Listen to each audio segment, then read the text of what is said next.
Hello friends, जय हिंद, जय Bharat. Maths की क्लास 19 आज हमारी है। इससे पहले 18 क्लासेस हो चुकी हैं। आप लोग प्ले लिस्ट में जाकर देख सकते हैं। पहला क्वेश्चन आज का है, चलिए इसको सॉल्व कीजिए। 16.03 गुणा में 1000। यहाँ पे आप देखिए दशमलव के बाद कितने अंक हैं, एक और एक दो। तो यहाँ से 2 जीरो से ये 2 अंकों से पहले का जो दशमलव है ये हट जाएगा। तो 1603 गुणा 10 यानी 16,030। ऑप्शन नंबर ए इसका राइट आंसर हो जाएगा। क्वेश्चन पढ़िए और सॉल्व करने का प्रयास कीजिए। एक मोटरसाइकिल का क्रय मूल्य 950 और विक्रय मूल्य इतना है, तो लाभ प्रतिशत ज्ञात करो। भाई यहां से अगर मैं प्रॉफिट निकालूं तो 1350, प्रॉफिट निकालूं तो 1350 माइनस 950 बराबर होगा 0, 0 और 400। तो प्रॉफिट आपका है 400 का, क्रय मूल्य आपका है 950 और विक्रय मूल्य एसपी आपका है 1350। यहां से अगर प्रॉफिट परसेंट निकालें तो प्रॉफिट अपॉन में सीपी इंटू 100 बराबर आपका होगा, प्रॉफिट आपका है 400 का, क्रय मूल्य आपका है 950। 950 गुणा कर देंगे इसको 100 से, एक जीरो से एक जीरो कट गया, 5 से कटेगा ये 2 बार, 5 से 5 एकम 5 और 4 5 5 नमा 45। तो ऊपर तो आपका है 4 दूना 800, नीचे आपका है 19। 19 से अगर 800 को भाग दें तो 19 चौको 76, 4 जीरो, 19 दूना 38, 42 जहां पे है वही आपका क्या हो जाएगा, आंसर हो जाएगा। इसके बाद यहाँ आएगा 2, उतारने के लिए नहीं है तो यहाँ पे दशमलव, यहाँ पे 0, 19 से कम 19, यहाँ पे 1, फिर 0, 19 जीरो को 0, तो यहाँ पे 42.10 इसका राइट आंसर होगा। सिंपल क्वेश्चन है। पहले हम क्या करते हैं, भाग फिर गुणा। तो भाग करेंगे 5 से 25 को, 5 पंजे 25, तो 5 गुणा 5 यानी 25। Option number C. निम्न में से इनका ज्यामितीय माध्य आपको निकालना है। देखो ज्यामितीय माध्य हम ऐसे निकालते हैं, अगर दो संख्याएं हैं ए और बी, इनका ज्यामितीय माध्य होगा ए इंटू बी। अगर तीन संख्याएं हैं ए बी और सी, तो इनका ज्यामितीय माध्य होगा ए इंटू बी इंटू सी, और यहाँ पे करनी 3। इसी तरीके से ए बी सी और डी चार अगर नंबर हैं, इनका ज्यामितीय माध्य होगा यहाँ पे 4, ए इंटू बी इंटू सी इंटू डी। तो जितने नंबर होंगे उतनी यहाँ पे हम करनी इसकी लगा देंगे। और इसका मतलब होता है, अगर ए की रूट ए है तो इसका मतलब होता है ए की पावर 1/2। अगर करनी 3 है और ए की वैल्यू अगर निकालनी है तो ए की पावर 1/3। अगर 4 है, ए बराबर होगा ए की पावर 1/4। तो इसको हम रखते हैं, टोटल 4 नंबर हैं। 4, ए कितना है 2 गुणा 6 गुणा 8 गुणा 24। यहां से अगर मैं इनके गुणनखंड कर दूं तो यहाँ पे आएगा 2 गुणा 2 तिया 6 गुणा 8 के गुणनखंड 2 दूनी 4 दूनी 8 गुणा 24 के 2 दूनी 4 दूनी 8 तिया 24। यहाँ से कितने दो हैं, 1 2 3 4 5 6 7 8। 8 यहाँ पे 2 हैं। अगर यहाँ पे करनी 4 है तो हम 4 4 के जोड़े बनाते हैं, 2 और 2 4। कितने दो हैं, 4। तो 1 2 यहाँ से बाहर आएगा, अंदर आपका बचा है 1 2 3 4। 4 2 और हैं तो 1 2 और बाहर आएगा, और अंदर आपका बचेगा 3 और 1 3। 4 अंदर आपको बचेगा 3 गुणा 3 यानी 3 की पावर 2। अभी अभी मैंने आपको बताया था, अगर ऐसा आपके सामने लिखा हुआ है तो इसको हम ऐसे लिख सकते हैं। तो यहाँ पे आपके सामने लिखा हुआ है 3 की पावर 2 और यहाँ करनी 4 है, बराबर होगा आपका 3 की पावर 2 की होल पावर 1/4। तो यहाँ पे हम लिख सकते हैं 2 गुणा 2 3 की पावर 2 की होल पावर 1/4। इसकी वैल्यू यहाँ से अगर हम निकालें तो 3 की पावर 2 गुणा 1/4 और 2 से 1 कटेगा 2 बार, यानी 3 की पावर 1/2। तो यहाँ से इसको अगर गुणा करेंगे तो यहाँ पे आएगा 3 की पावर 1/2।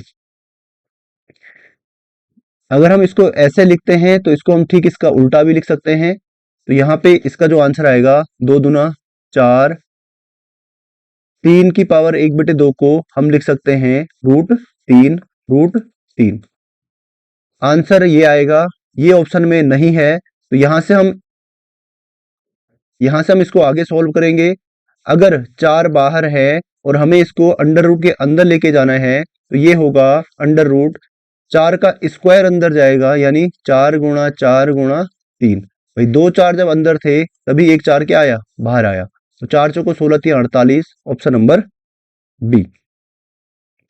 a प्लस बी 7 है और a इंटू बी 10 है, a माइनस बी कितना होगा। यहां से आप इसको मान भी सकते हैं। अगर मैं यहाँ पे मान लूँ a बराबर 5 और b बराबर 2, 5 और 2 7 और 5 गुणा 2 बराबर 10, तो 5 ऋण 2 बराबर 3, ऑप्शन नंबर डी। इसको आप एक एक करके रख सकते हैं यहाँ पे, जिसका जोड़ कितना आएगा 7 और गुणा करके 10। दूसरा जो बेसिक तरीका है वो है a प्लस बी का होल स्क्वायर बराबर a square plus b square plus 2ab। यहां से हम a square plus b square की वैल्यू निकाल लेंगे। a प्लस बी यानी 7 का स्क्वायर बराबर a square plus b square plus 2 into a b की वैल्यू है 10। ए बी की वैल्यू आपकी है 10। उसके बाद a square plus b square plus यहाँ पे आएगा 20 और यहाँ पे आएगा 49। 20 को उधर लेके जाएंगे, 49 ऋण 20 बराबर a square plus b square. यहाँ से आपका बचेगा 29 बराबर a square plus b square. तो a square plus b square की वैल्यू कितनी है 29। हमें a माइनस बी चाहिए, तो यहाँ पे a माइनस बी का होल स्क्वायर का फॉर्मूला लगाएंगे। a square plus b square plus 2ab। यहाँ से a माइनस बी का होल स्क्वायर बराबर a square plus b square की वैल्यू कितनी है, इसकी वैल्यू है 29। सॉरी यहाँ पे माइनस आएगा, a माइनस बी का होल स्क्वायर है तो यहाँ पे आएगा माइनस 2 इंटू ए बी की वैल्यू है 10। 29 माइनस 10 दूना 20 बराबर आपका होगा 9। तो a माइनस बी की वैल्यू आ गई है 9। अगर इस स्क्वायर को मैं उधर लेके जाऊं तो a माइनस बी बराबर होगा √9 और 9 किसका स्क्वायर है, a माइनस बी बराबर 3, ऑप्शन नंबर डी। इसकी आपको वैल्यू निकालनी है। यहाँ पे जो 3 है ये इसकी करनी है, ठीक है, ये नीचे नहीं है, ये इसकी करनी है। तो इसको हम क्या करेंगे, पहले यहां से इसको हम ऐसे लिख सकते हैं 125 का स्क्वायर का होल स्क्वायर 1/3। अभी मैंने आपको बताया था अगर a की करनी 3 हो तो इसको हम लिखेंगे a की पावर 1/3। तो 125 का स्क्वायर की करनी 3 थी तो इसको हमने ऐसे लिख दिया। दूसरा, अगर हम 125 के गुणनखंड करें, 125 5 दूना 10 5 पंजे 25 और 5 पंजे 25, 5 एकम 5। तो 125 बराबर होगा 5 गुणा 5 गुणा 5, यानी 5 की पावर 3। तो 5 की पावर 3 की होल पावर 2 की होल पावर 1/3। अगर हम इन सब पावर्स को इंटू कर दें तो 5 की पावर 3, 5 की पावर 3 गुणा 2 गुणा 1/3। ब्रैकेट हटाते ही ये सब के सब क्या होंगे, गुणा हो जाएंगे। 3 से 3 कट जाएगा, बचेगा क्या 5 का स्क्वायर, यानी 5 पंजे 25, ऑप्शन नंबर सी। एक पिता और उसके बेटे की उम्र 60 वर्ष है। कितनी है, 60 वर्ष है। उनकी उम्र का योग 60 वर्ष है। यानी मान लीजिए जो फादर है उसकी उम्र है x, और जो सन है उसकी उम्र है y, और इन दोनों का जो योग है वो कितना है, 60 वर्ष है। दूसरा, ये तो पहली कंडीशन है। दूसरी कंडीशन, यदि 5 साल पहले 5 साल पहले फादर और जो सन है, पिता की उम्र उसके बेटे की उम्र की 4 गुनी है। मान लीजिए अगर बेटे की आयु x है तो पिता की आयु क्या होगी, 4x है। तो दोनों की वर्तमान उम्र क्या होगी? देखो भाई, 5 साल पहले की अगर मैं बात करूं और ये वर्तमान आयु है, वर्तमान आयु का योग। भाई अगर मैं 5 साल इसमें से घटा दूं, 5 साल पहले, तो दोनों की एज में से 5-5 साल मुझे कम करने पड़ेंगे। यानी 5 साल बेटे की उम्र घटेगी और 5 साल पिता की उम्र घटेगी। तो टोटल अगर मैं यहाँ से 10 हटा दूं तो 50 वर्ष, 5 साल पहले इन दोनों की आयु का योग कितना होगा, 50 वर्ष। 4 और 1 5x, 5x बराबर 50, और x बराबर होगा 50/5, 5 से कटेगा 10 बार, तो x की वैल्यू कितनी है, 10। इसने वर्तमान आयु पूछी है और ये 5 साल पहले की आयु हम निकालेंगे पहले। फादर की आयु होगी 4x, यानी 4 गुणा 10 बराबर 40, और सन की आयु होगी x यानी 10। ये 5 साल पहले की आयु है। अगर मैं वर्तमान आयु देखूं इसके फादर की, तो 40 + 5 यानी 45, और 10 + 5 यानी 15। ऑप्शन नंबर बी इसका सही उत्तर होगा। इसको आपको सॉल्व करना है। एक फॉर्मूला आप याद कीजिए, log a plus log b की वैल्यू होती है log a इंटू बी। तो यहाँ पे log a कितना है, 13। log a आपका 13 है, log b आपका 1/13 है। तो यहाँ पे आएगा log a आपका 13 और b आपका 1/13। यहाँ से 13 से 13 कटेगा, यहाँ पे आपका बचेगा 1, और log 1 की वैल्यू हमेशा 0 होती है। ऑप्शन नंबर ए इसका सही उत्तर होगा। log a की वैल्यू 0 इसलिए होती है क्योंकि अगर कोई भी नंबर है, मान लीजिए x की पावर अगर 0 है, इसकी वैल्यू हमेशा क्या होती है, 1। इसी तरीके से अगर 1 की पावर 0 है तो इसकी वैल्यू भी 1। 5 की पावर 0 है तो इसकी वैल्यू भी हमेशा 1 होती है। तो इसीलिए यहाँ पे log 1 की वैल्यू 0 आएगी। एक समलंब की दो विपरीत भुजाएं क्या होंगी? एक समलंब चतुर्भुज कुछ ऐसा होता है। इसमें ये वाली भुजा और ये वाली भुजा क्या होती हैं, पैरेलल होती हैं, समांतर होती हैं। तो एक समलंब चतुर्भुज में दो विपरीत भुजाएं क्या होती हैं, समांतर होती हैं। तो ऑप्शन नंबर बी इसका सही उत्तर हो जाएगा। एक बाहरी बिंदु से कोई वृत्त है और एक बाहरी बिंदु है। बिंदु से वृत्त में खींची गई दो स्पर्श रेखाएं, स्पर्श यानी जो इसको छू के जाती हैं, इस बिंदु से दो स्पर्श रेखाएं खींची तो रेखाओं की लंबाई क्या होगी? ये दोनों रेखाओं की लंबाई हमेशा क्या होती है, इक्वल होती है। Option number A. P Q R S एक समांतर चतुर्भुज है। पी क्यू और R S, P Q R S एक समांतर चतुर्भुज है। एल और एम मध्य बिंदु है। यदि एल और एम मध्य बिंदु है क्यू आर और एस के क्यू आर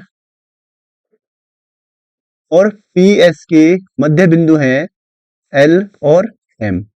यदि एल एम पर ओ बिंदु, यदि एल एम पर कोई बिंदु है ओ